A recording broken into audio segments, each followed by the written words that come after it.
Welcome to the Emisarios Unidos de Luz channel. If you enjoyed this near-death experience story, consider giving it a like and subscribing to the channel. Now let's start with the story. My NDE happened when I was 7 years old. I was critically ill with pneumonia.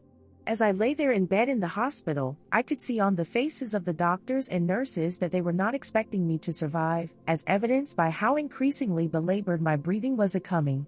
In those days, I remember loving the experience of being the focus of my mother's complete attention. As I held my mother's hand, I remembered the anguish she felt, even though she had a brave exterior.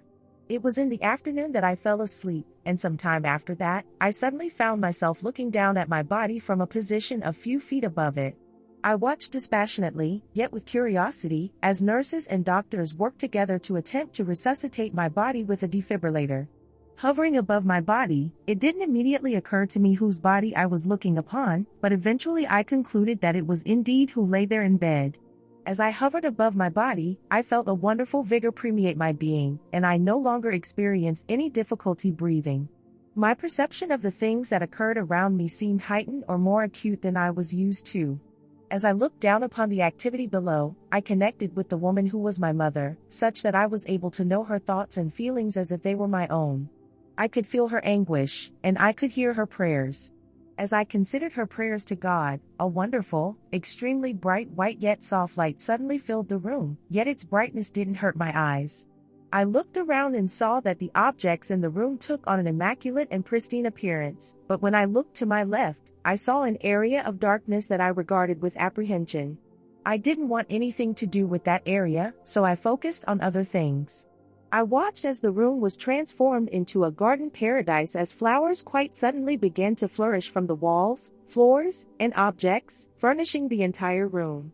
And I felt such joy and happiness, but beyond any such joy and happiness that I have experienced in all my years on earth. It was the experience of pure heaven and an experience of timelessness. Then, suddenly, I was in complete and utter darkness. I don't know how long I was there, and even in that place, I didn't experience a sense of the passing of time. Initially, I heard voices, and in hearing them, I felt a certain relief to know that I wasn't alone, but then I heard their cries of pain and anguish, and I realized that those beings were suffering. As I listened intently, after some moments, I could hear a sinister and evil undertone in their screams of anguish, and those screams terrified me. I had to escape that place, but the void seemed ubiquitous. The voices became louder, and it seemed that they were approaching. I could hear those voices encircle me, and it was at that moment that I remembered my mother praying to God to save my life. God save me, I prayed, and as I prayed, the voices seemed to abruptly stop. Did they go, or are they just being silent? I wondered in terror.